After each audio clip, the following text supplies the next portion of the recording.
మా పరిశోధనలకు మూలం భారతీయుల విజ్ఞానమే అని పాశ్చాత్య మేధావులు ఎందుకన్నారు? వారు ఏ రంగానికి చెందినవారు?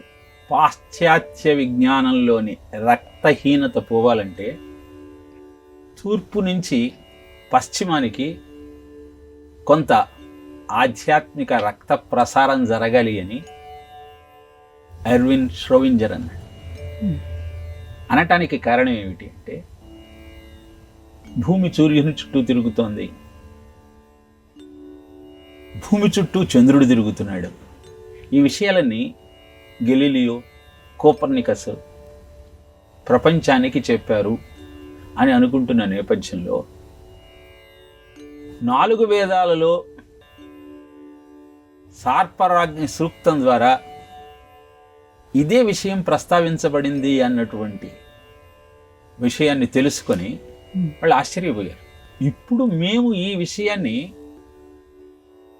17వ శతాబ్దంలో తెలుసుకుంటూ ఉంటే కొన్ని వేల సంవత్సరాలకు ముందరే ఈ విషయాలు భారతీయులకు ఎలా అవగతమయ్యాయి అని గణిత శాస్త్రజ్ఞుడైనటువంటి, ఖగోళ శాస్త్రజ్ఞుడైనటువంటి ఎర్విన్ ష్రోవింజర్ అంటే రాబర్ట్ పాప్లిట్ అనేటువంటి చెకోస్లోవేకియా ధాతు రసాయన శాస్త్రవేత్త పంచలోహాలతో చేసినటువంటి విగ్రహాలకు అదృశ్యమైన ఆకర్షణ శక్తి ఉంటుంది, దీని ద్వారా మనసులో తలపెట్టినటువంటి సంకల్పాలన్నీ నెరవేర్చుకోవచ్చు.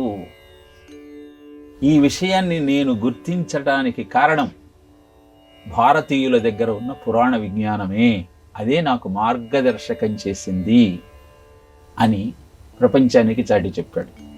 ఆ విగ్రహాలకు ఆయన పెట్టుకున్న పేరు సైక్లోనిక్ జనరేటర్స్ అని.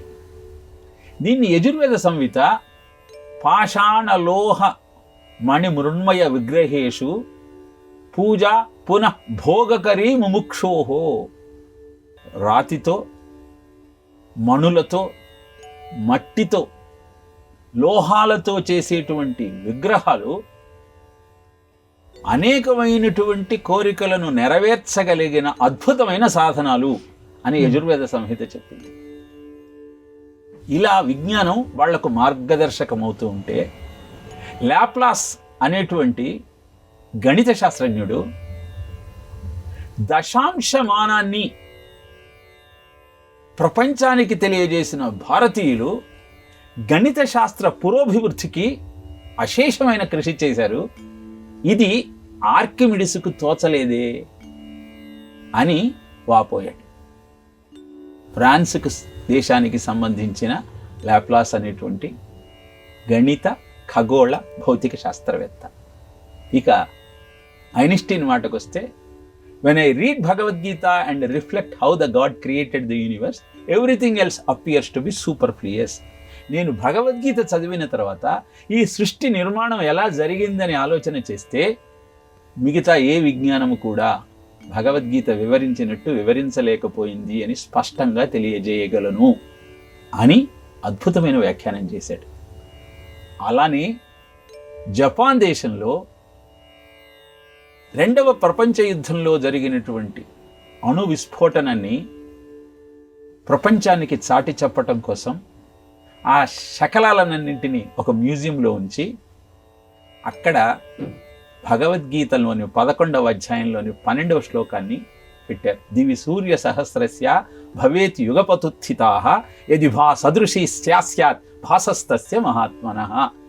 ఈ అణు విస్ఫోటం ఎలా ఉంది అంటే, కురుక్షేత్ర యుద్ధంలో అర్జునుడికి కృష్ణుడు విశ్వరూపాన్ని చూపించినప్పుడు వేల వేల కోట్ల సూర్యుల కాంతి కంటే కూడా అద్భుతమైన ప్రకాశంతో ఉన్నటువంటి పరమాత్మ రూపాన్ని పోలి ఉంది అని అణు విస్ఫోటనాన్ని అఖిలాండ కోటి బ్రహ్మాండ నాయకుడి యొక్క అద్భుతమైన తేజస్సుతో పోల్చి, ఇంతకంటే మాకు వేరే ఉదాహరణ లేదు చెప్పటానికి అని వాళ్ళ అశక్తతను తెలియజేశారు. ఇలా ప్రపంచానంతటికీ కూడా అద్భుతమైన విజ్ఞానాన్ని అందించినవాడు భారతీయ ఋషి.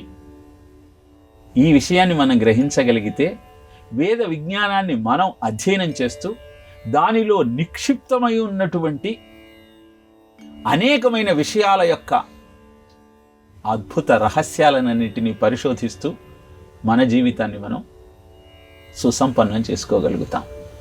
పాశ్చాత్యులు దీనిని గుర్తించి జర్మనీ లాంటి దేశాలలో సంస్కృతాన్ని పాఠ్యాంశంగా పెడుతున్నారు. సంస్కృతాన్ని అధ్యయనం చేసి వేద విజ్ఞానాన్ని అందుకొని తద్వారా సమాజ శ్రేయస్సుకు కృషి చేయాలన్నది వాళ్ళ సంకల్పం. దాన్ని విస్మరించిన భారతీయులు ఆ విజ్ఞానం కోసం పాశ్చాత్యుల మీద ఆధారపడాల్సిన అగత్యం ఏర్పడుతోంది. కనుక అద్భుతమైన ఈ విజ్ఞానాన్ని అందుకుంటూ జీవితాన్ని అద్భుతమైన బాటలో నడుపుకునే ప్రయత్నం చేయాలి.